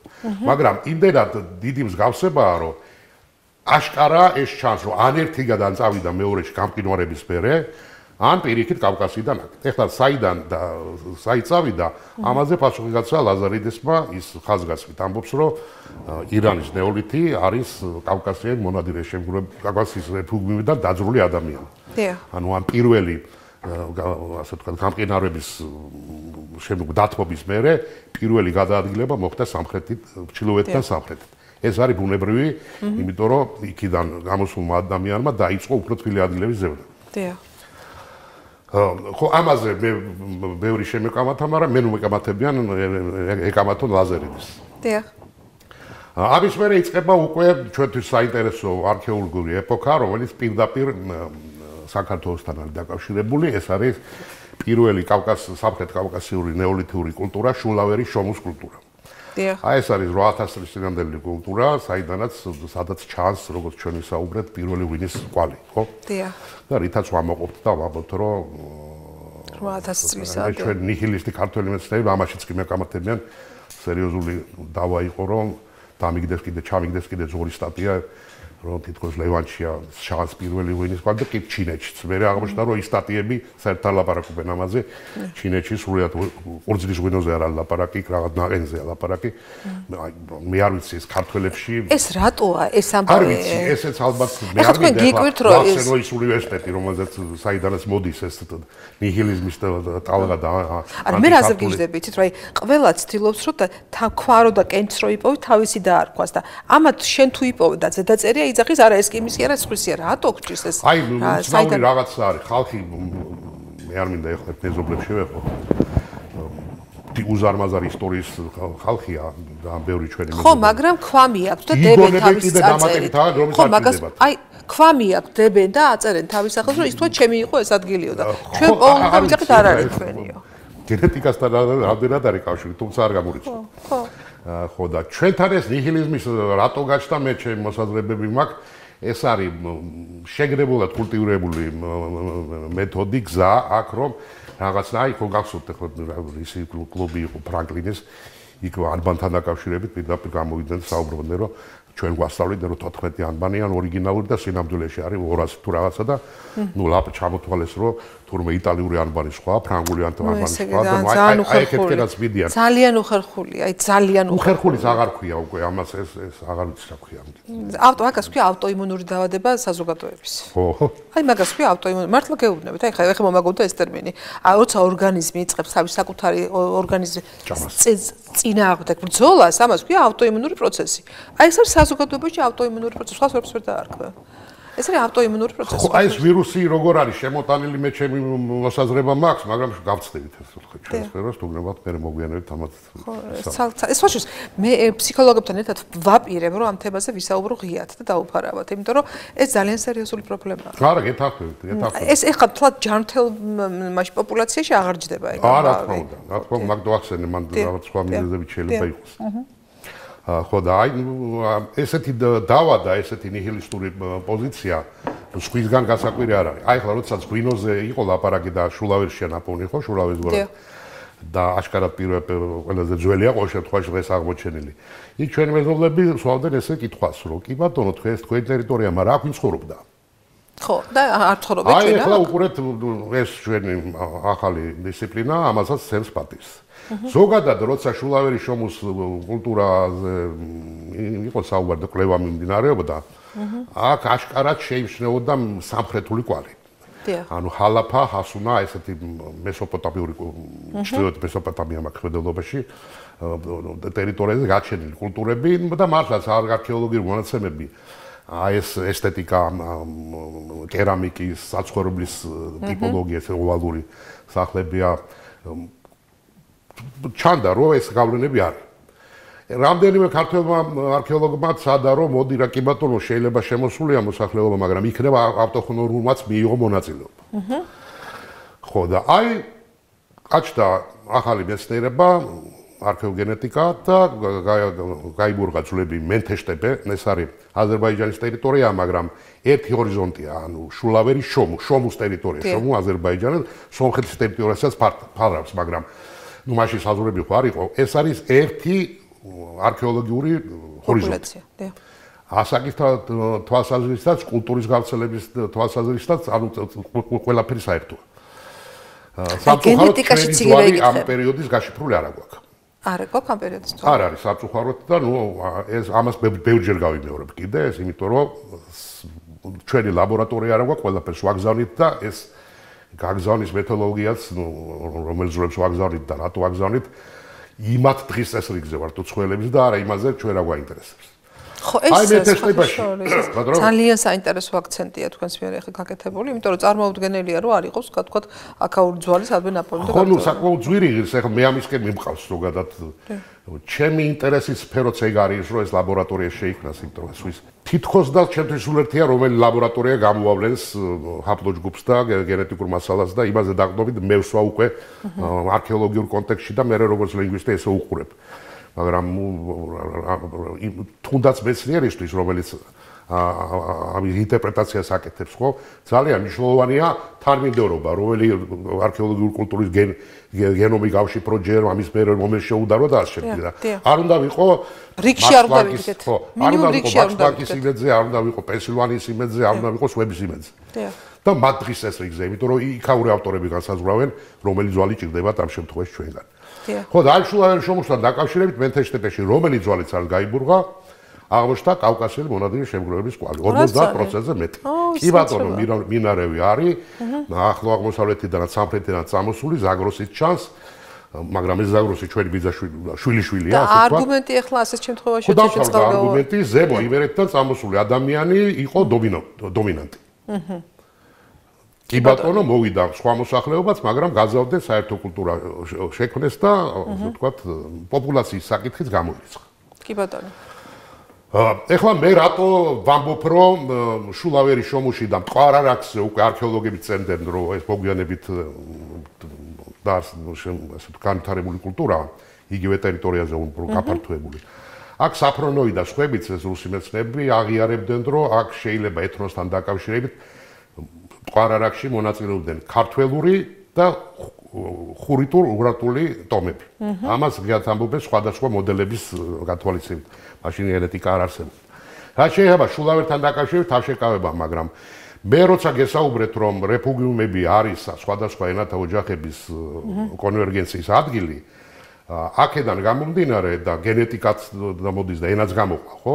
შეგვიძლია ვივარაუდოთ და ვისაუბროთ პროტოეთნოსზე, ქართულზე უკვე შულავერის პერიოდში. თუ ვინმეს რამე სადავო აქვს, აი ამ ჩემო არგუმენტებთან დაკავშირებით, კი ბატონო, შეგვიძლია შევიდე დავაში, იმიტომ რომ სხვა აქ, გარდა იმისა, რომ აქ ალბათ ხურიტებიც მონაწილეობდნენ, ისევე როგორც მტკვარ-არაქსის, სხვა წყარო ქართველური, პროტოქართველური ენის გადმოტარის არ ჩანს. ეს არის მხოლოდ და მხოლოდ ზემო ივერეთი. თუ ხურიტებზე და ურარტებზე ვიცით, რომ შეიძლება სამხრეთიდან წამოვიდნენ, ზოგი ლევანთან აკავშირებს, ზოგი ცენტრალურ ანატოლიას სამხრეთთან, აქ ქართველებთან დაკავშირებით არეალს ვერ მოძებნის. ზაგროსთან დაკავშირებული სხვა ენა არის, იქ ჰოთუსთან დაკავშირებული სხვა ენა, იქ ელამიტურ ენებთან უკავშირებენ. რაც შეეხება პროტოქართულს, ნუ აშენ ვთქვა, რომ თავიდან ჩამოვარდა რა. თუ იმერეთს გამორიცხავ. შესაბამისად, რატო უნდა გამორიცხავთ? არა, ნუ თუ გამორიცხავენ ესა ჩვენი ოპონენტები. ნუ ვერ გამორიცხავენ. ასე რომ ჩვენ უკვე ეთნოსზე ვერა, მაგრამ პროტოეთნოსზე შეგვიძლია უკვე ლაპარაკი შულავერის შრომის პერიოდში, იმიტომ რომ ეთნოსი უკვე ცოტა სხვა ნიშნები უნდა ქონდეს რა. იქ ბევრი რამეა საჭირო ისათვის რომ თუმცა ეთნოსის განსაზღვრა იმდენად რთული საკითხია, მე მაგალითად ჩემ მონოგრაფიაში თავი დავიწყე ეთნოსთან დაკავშირებით და იქ არის სხვადასხვა ხაზი რა არის ეთნოსი, მაგრამ ორი მიმართულება გამოვყავი. ერთი ამტკიცებენ, რომ ეს არის იმთავითვე ჩადებული რაღაცა ფენომენი, რომელიც არ იცვლება ფორმაციების და ისტორიის ცვლილების დროს და მეორე ნაწილია ინსტრუმენტალისტებს ეძახიან, რომლებიც თვლიან, რომ ეს არის პოლიტიკურად, ხელოვნურად შექმნილი სხვადასხვა ფაქტორებით წარმონაქმნები. აი მათ შორის მიდის დავა და ამ ნაწილში მე მხოლოდ ასე ვთქვათ მონაცემები მაქვს მოტანილი, იმიტომ რომ აი ჩემმა უფროსმა მეგობარმა დათო იაკოვიძემ მითხრა, რომ გაეროცსაც კი არა აქვს ეთნოსის განმარტება თავის ასე ვთქვათ განმარტება ჩადებული თავის დებულებაში. იმდენად მყიფეა. მე მაინც მივედი და მრავალწახნაგოვანი ალბათ არა? ხო. იმიტომ რომ როცა გადახედავ მაგალითებს, ზოგ ეთნოსის ბურჯი არის რელიგია მაგალითად ებრაელებისათვის, ხო? აი მაგალითად თანამედროვე ვიღო რელიგია იყო განსაზღვრელი ფაქტორი, როდესაც გაიყვნენ სერბები და ხორვატები. სადღაც აი ებრაელებში ასევე ენა, სომხებშია ენა განსაზღვრელი. სადღაც ბევრი ენაა, მაგრამ მაინც ერთგვარ უნდა აკვებიან. და ჩვენთან? ნუ ჩვენთან ახლა მოდით, ამიტომ მინდა რომ უკვე შემიყვარეთ ასე ვთქვათ ეთნოსის განსაზღვრების წრებაში და ვიკავებდით თავს. მე მაინც ვთვლი, რომ აქ ყველაზე მნიშვნელოვანი ფაქტორი იყო ერთი კომპონენტი, რასაც ქვია საერთო წინაპრის აღქმა. საერთო ისტორიის და კიდევ უფრო იქ საერთო მითოლოგია და სხვა შორის ენაც მაგამდე მიდის, იმიტომ რომ ჩვენ გვაერთი არის პროტოენა და არა ენები. და ეს პროტოენა იმდენად შემადუღებელი გახდა ჩვენთვის, რომ ძალიან გამოგვარჩევს ბევრი სხვისგან. ამიტომ მე ამ დამაში არ შევდივარ ახლა, იმიტომ ეს ჩემი სფერო არ არის, მე უბრალოდ ვიცნობ და ვინტერესდები, იმიტომ რომ ამ ჩემს სფეროს დაუკავშირებ. კი ბატონო. შესაბამისად გადავიდეთ ის შულავერი შომუზე და დავა იმასთან დაკავშირებით, ვინო ჩვენ ტერიტორიაზე შეიქმნა ფაქტია, ვინ შექმნა, ვინ მონაწილეობდა, ვისი წინაპრები, ამასთან დაკავშირებით მე მგონი დავა უნდა დამთავრდეს. დიახ. მათ შორის პირველ რიგში ჩვენი წინაპრები. მონადირე შემგროვებლების. კი ბატონო, უკვე აღარ ვქვიათ მონადირე შემგროვლის კლასტერია, მაგრამ ეს უკვე არის სამხრეთ კავკასიის ნეოლითი. კი ბატონო. შემდეგი კულტურა უკვე რომელიც ამ ჩვენ არეალს უკავშირდება, ეს არის მტკვარ-არაქსის კულტურა, მან ჩაანაცვლა ფაქტურად შულავერი შომუს, მაგრამ აი რუკას რო გადახედოთ, იმ პერიოდისათვის შეგიძლიათ ჩათვალოთ, რომ ეს იყო გლობალური მოვლენა, ესეც ამბობენ. ისეთი მასშტაბურია. ის ჩრდება სამხრეთ კავკასიას, ცენტრალურ მესოპოტამიას, ეხლანდელი ირანის ტერიტორია ზაგროს იქითაც გადადის და ხერბეთ კარაკის კულტურა ესეთი ლევანტში. არის ებლა ესეთი ანუ ისრაელის ტერიტორიას გულისხმობ. უკვე იქაც კი არის გადასრული ესეთ კულტურებად ჩანს. და აქაც ჩვენი ნაწილიდან ამ პერიოდის გენეტიკა არ გვაქვს, სამწუხაროდ შესწავლილი, მაგრამ მთელი ეს არეალი ამ პერიოდის კარგად არის შესწავლილი.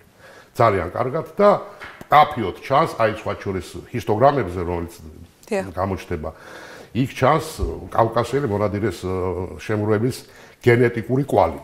დომინანტური გენეტიკური კვალი. ფაქტურად ყველაზე მეტი, რა თქმა უნდა, მინარევები არის. იქ ჩანს ლევანტის კვალიც, იქ ჩანს აგროსის კვალიც, იქ ჩანს ცენტრალური მესოპოტამიის კვალიც, მინარევების სახით ეს ავტოსომურ ნაწილში. მაგრამ რაც შეეხება Y ქრომოსომას, ძალიან საინტერესოა, რომ J ხაზი, ანუ მამის ხაზით J ხაზი არის სიბრუნდებით ისევ იქ, დიახ. ხო, არის ასე ვთქვათ მაჟორული. დიახ. რას ნიშნავს ეს ძალიან მნიშვნელოვანი? ეს იმას ნიშნავს, რომ კავკასიელი მონადირეს შემგროვებელი ამ ასე ვთქვათ დიდ სივრცეში, სადაც ბევრი ბულიონში ეთნოსების იყო დომინანტური. კი ბატონო. ანუ მამის ხაზი რო ჩანს, იმას ნიშნავს, რომ მისი მამაკაცების ხაზი იყო აქტიური ძალიან და მამაკაცების როლი არქეოლოგიური კულტურების გაფართოებაში არ არის ყოველთვის კულტურული დიფუზია, შეიძლება ომების მეშვეობით და ტერიტორიების დაცვისების პროცესიც იყოს, ხო? რაც ჩანს სხვა შორის ლევანტში, იმიტომ რომ მკვეთრი ჩანაცვლება I ჰაპლოჯგუფის ინგლისური რუსულ ეს რო გავს, რომელიც აფრაზიულს ეძახიან, მკვეთრი ჩანაცვლება მისი J ჰაპლოჯგუფით. ხო, რა საინტერესო გრაფიკა. და სხვა შორის ანთროპოლოგები ამ ცვლილებას ხედავდნენ თავის ხალის ასე ვთქვათ შედარებას როცა კრანიომეტრიას და შემდეგ რომ ახალი ანთროპოლოგიური სახეობა ჩნდება ლევანტში და მის წყაროდ განიხილავდნენ ცენტრალურ მესოპოტამიას, მაგრამ გენეტიკამ გითხრა რომ იმ ცენტრალურ მესოპოტამიაში ეს ახალი თავის ხალი რო ჩნდება ის არა წყაროა, არამედ პროქსიმალური წყარო. ეხლა ძალიან მოდაშია უკრაინასთან დაკავშირებით, ანუ ის არის ის ადგილი, სადაც ჩამოვიდა თავის დროზე კავკასიელი მონადირე შემგროვებელი თავის ანთროპოლოგიურ ტიპით. და ანთროპოლოგებმა მისი წყაროდ მიიჩნიეს მესოპოტამია და უფრო შორს არ წავიდნენ. და ეხლა გენეტიკოს თუ გაყვები, ის თავის ხალა მესოპოტამიაში ჩანს მოსულია კავკასიიდან. ანუ გენეტიკამ ეს ამ კითხვაზე გაცა პასუხი. კი ბატონო. ეხლა სამხრეთით რო გავაგზავნოთ კავკასიელი მონადირე შემგროვებლის თავგადასავალი, დიახ. უკვე უახლოვით მინოს. აი ეხლა იყო შარშანწინ გამოგვეყდა პირველი კვლევები მინოსთან დაკავშირებით, ეს არის პირველი ევროპული ცივილიზაცია, მოგესწრებათ, ხმელთაშუა ზღვაში კუნძულია. რომელიც ამ ბერძნული კულტურის გავრცელებამდეა და ბერძნები კონტინენტური საბერძნეთიდან მოგვიანებით შემოდიან, აი ბეხაზოვანი დამწერლობა როცა ჩნდება კრეტაზე. ეს პირველი ტალღა ბევრი კითხვის ნიშანი არსებობს, საიდან მოვიდნენ. განიხილებოდა აფრიკა, აი ეგვიპტე, განიხილებოდა ლევანტიც, ანატოლია ცენტრალური. აქაც ჩანს და დიაგრამაზე, ჰისტოგრამაზე გამოჩნდება კავკასიელი მონადირე შემგროვებელი, თუმცა უკვე სერიოზული მინარევით, დაახლოებით 18%-ია. და ეს არის ბუნებრივიც, იმიტომ რომ წარმით რამხელა გზა გაიარა, 8000 წლის წინ შულავერი შომუ, 6000 წლის წინ მტკვარ-არაქსი იწყება დაახლოებით 3300 წლის მინოსზე გადადიან. ხო, ამ ხნის მანძილზე რა თქმა უნდა, სხვადასხვა ეგზოგამიური პროცესებია, სხვადასხვა რასაკურველია, ხასიათი დარჩება. ეთნოსები ჯვარდებიან და კარგიც არის, მე თუ მკითხავ, ცოტა განზავება აი, მაგას. მოდით ახლა მაგთებასაც თუ კიდე შევეხებით, ძალიან გადაგვიბერდა გენეტიკა ჩვენ. აი, მუდმივი შედაქორწინებებით და მე ეს ვიცი, პენსილვანიის უნივერსიტეტის პროფესორია თევოდორ შური ჩემი სეხნია. მე ვკითხე ერთხელ სუფრაზე ვიყავით რამდენიმე კითხვაზე მაინტერესებდა პასუხი რატო არ გაწვდიან იქ ხდება სეკვენირება ცოცხალი ადამიანი ცოცხალი პოპულაციის ჩვენი ისინი იკვლევენ პენსილვანიაში ბადური ამას შენგელია ძალიან აქტიურად აკადემიკოსი ჩართული ამ სფეროში და ჩვენს კარგად ყვევართ შესწავლილი იმიტომ რომ წაღებული აქვს ჩვენი გენეტიკური მასალა ის არის კომისიის თავმჯდომარე ძალიან აქტიურად მუშაობენ მე ერთხელ ვკითხე რომ აი სრული გენომი მაგალითად რაღაც სხვა კუთხითაც მაინტერესებს იქნებ და ნუ ეს მეც არ ვერევი მაგაში და მე რა ცოტა ორი ჭიქის მერე თქვა რომ ისე ჩემი რჩევა იქნებოდაო ამ კუთხითო მიაქციოთ ყურადღება ამ წაახალისოთ გარი ქორწინებები ხო რა ხო ეხლა მე ევგენიკაზე ვერ ვისაუბრებ მოდელირებას ახალი თაობების და შემდეგ სხვა შორის ესეთი მცდელობები მქონდათ ფინელებს იაპონელებს მაგრამ გახმაურებული არ იყო იმიტომ რომ აი სწორედ ევგენიკა ვახსენე აი გერმანელების ახალი ჯიშის გამოყანასთან დაკავშირებული არ გვინდა შორს ჩვენგან ხო დაუბრუნეთ ამ საკითხს და აქ კიდე ერთი საკითხია აი როგორც კი მონ მინოს ახსენებ ეგრევე ახსენდებათ ხოლმე აი ვერსია რომ ქართველები მახვარ შექმნეს პროტოქართულო მოსახლეობა მე გამიჭირდება ამაზე სოფრი ნუ ვერ ვიჩქარებ მე ამის მონაცემები მე არ მაქვს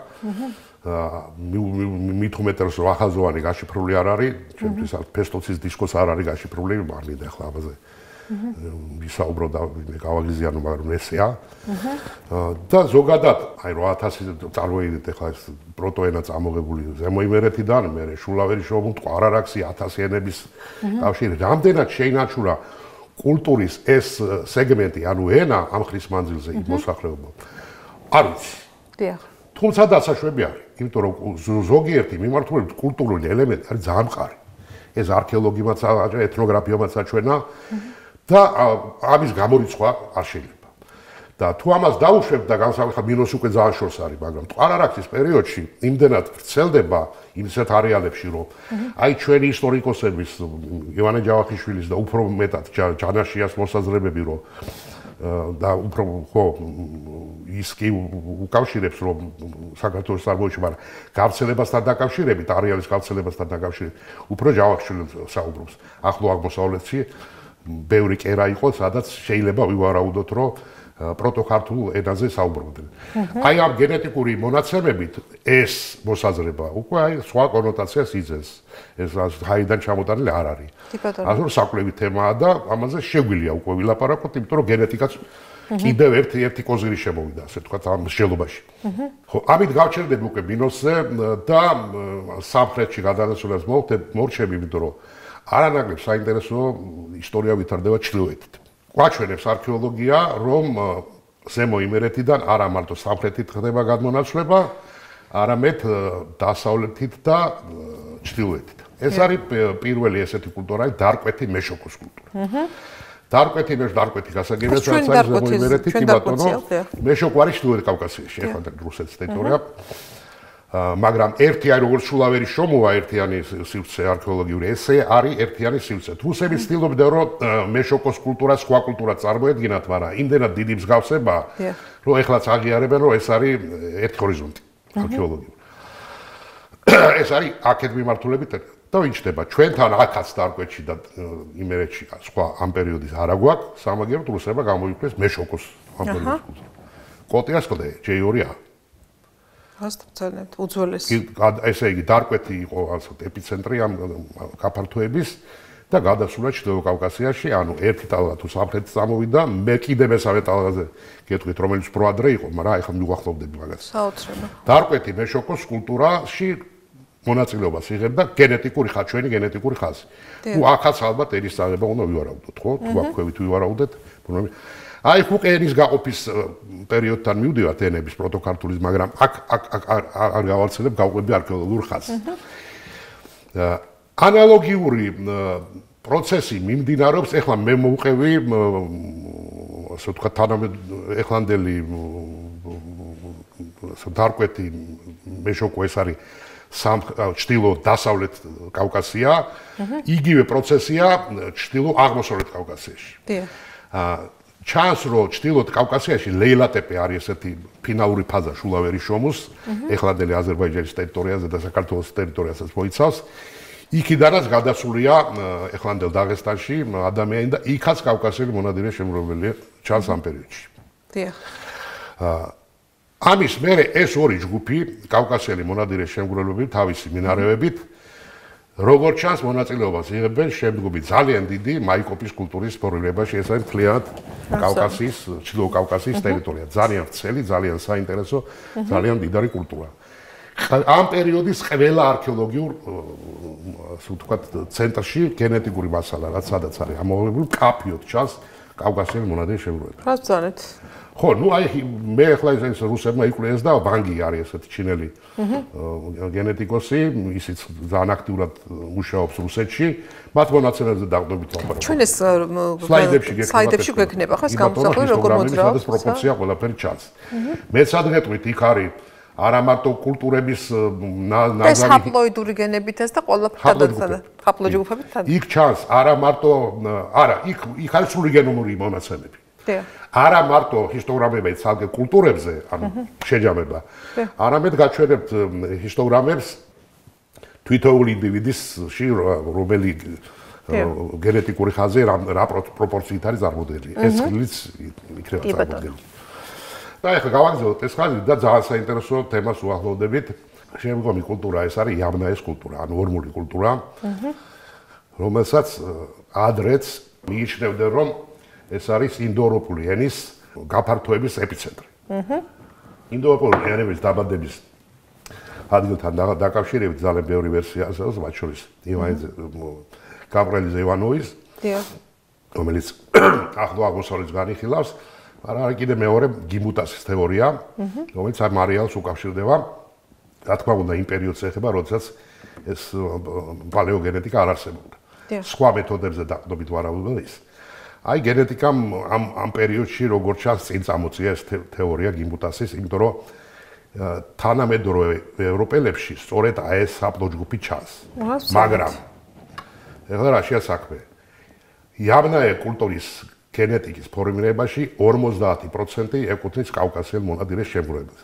ესე იგი ჩვენ ფაქტობრივად ევრაზიის კონტინენტი დაკავებულია გამოდის, ხო? აი მე არ მინდა რომ ეს ჩვენ მივეჩვიოთ რომ გვყავს ფანტაზიური მოყვარული მეცნიერებიც ციტატებით მაქვს სავსე ამონაწერებით არ საოცრებას ძალიან სამხრეთით ჩრდილოეთ და ეხლა ევროპულ მხარესაც ესე იგი ციტატები მომაქვს მე იმისათვის რომ ვიღაცას ეს ჩემი ფანტაზიის შედეგი არ ეგონოს მაგრამ აქ ხაზი მინდა გავუსვა ეს რომელი კავკასიელი მონადირის შემგროვებელი ეს არის იამნაე კულტურაში ეს არ არის ის კლასტერი რომელიც მანამდე დარკვეთი მეშოკოში იღებს მონაწილეობას ან მაიკოპის. ზემოიმერეთის არის?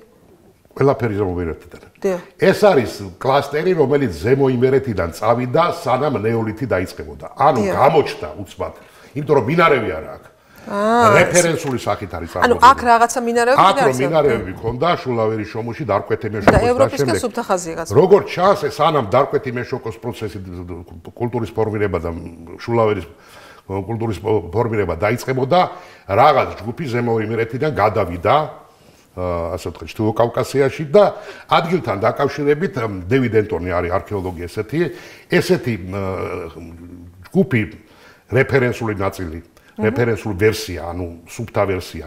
იქ აღმოჩენილი არ არის, მაგრამ დევიდ ენტონი ვარაუდობს, რომ ის იყო კაირშაკე. ეს არის არქეოლოგიის ცენტრი, რომელიც არის კასპიის ჩრდილოეთით, სადაც ვოლგა უერთდება, ასე ვთქვათ, ზღვას კასპიის. ეს არის ძალიან რთული უბანი, იმიტომ რომ სადაც დელტა იქ არის ჭაობი და ეხა ჭაობში არქეოლოგიური მონაცემები, მით უმეტეს იქიდან გენომის სამოღება ძალიან რთულია.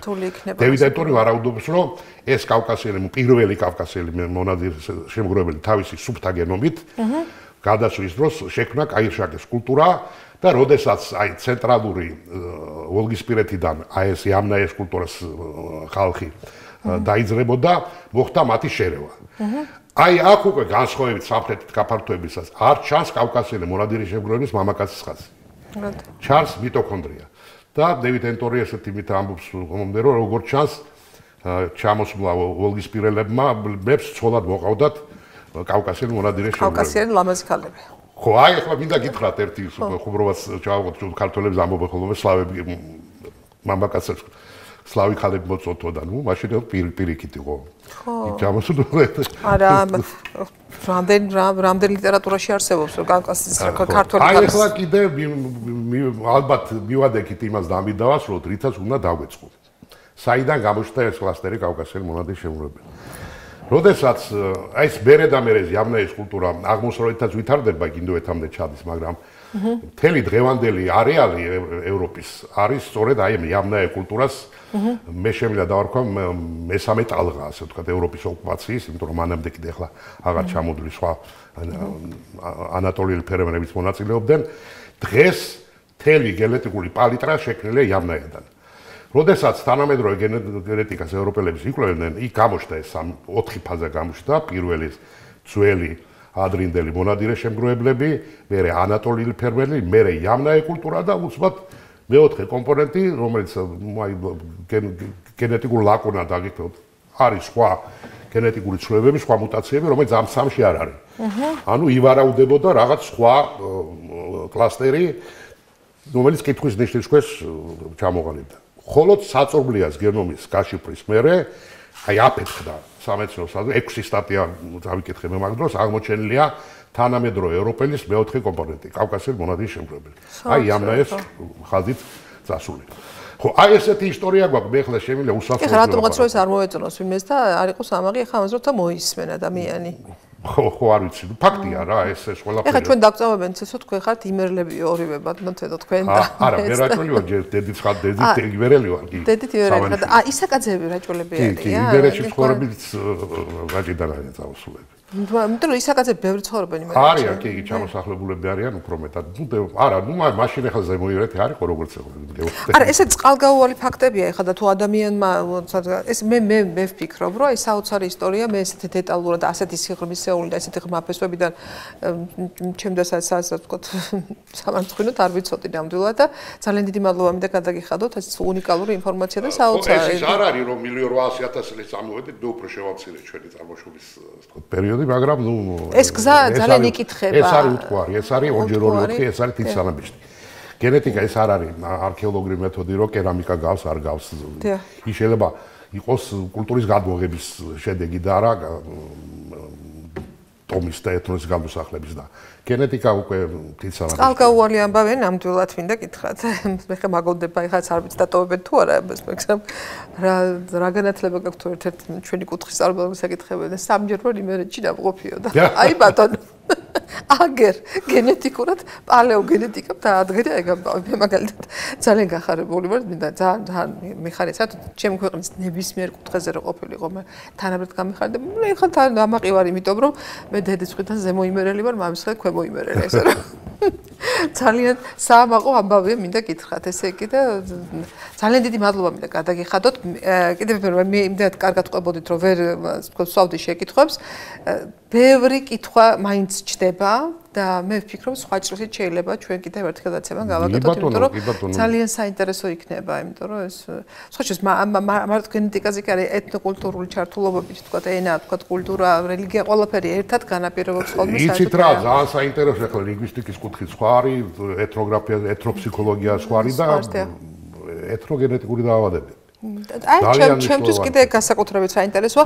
სხვა შეს სულ ვფიქრობ ხოლმე, რომ აი თქვა ერთი კარგია რომ სწავლობენ აი ამ სისხლის კომპონენტებს ღრმად, მაგრამ მეორეს მხრივ იქ ჩვენი ყველა ღირსება და ნაკლი იკითხება, ასე ვთქვათ, სისუსტეები, ნაკს ვერ დავაყენებ. ამიტომ მე ვფიქრი რომ აი კატასტროფულად მნიშვნელოვანია ჩვენი ლაბორატორიის ჩამოყალიბება. აქ გეთახმებით აბსოლუტურად. ზვირიჭდება, მაგრამ მე მგონი საერთოდ მიმაჩნია რომ ჩვენ ისეთი დიდი კულტურის და ისეთი ფესვებიდან ამოსული ქვეყანა ვართ რომ პირველი დაინტერესება ამაზე უნდა იყოს რომ რეალურად ვიცოდეთ რანი ვართ, საიდან მოვდივართ და ამის საშუალება უკვე მიუხედავად რომ არსებობს ძალიან ბევრი მეცნიერი რომელსაც შეუძლია სიღრმისეული შესწავლა ამ საკითხის არის იმის საშუალება გვაქვს ლაბორატორიები რომელიც აღჭურვილია ისე რომ გააკეთო რატომაც არ უნდა გააკეთდეს ნამდვილად კი ბატონო, მით უმეტეს რომ ჩვენ უკვე საქმე წინწაგდებულია, რამდენიმე სპეციალისტი მომზადებულია, მაგალითად, გვეგულება სპეციალისტი მაქს პლანკში გაიარა, ვისაც შეუძლია ცვლიდან გენომის ამოღება, გვეგულება სპეციალისტი, რომელიც ესა თავი დასაწყისი ამ კვლევის ფინალურ სტადიაში გვეგულება უკვე ადამიანი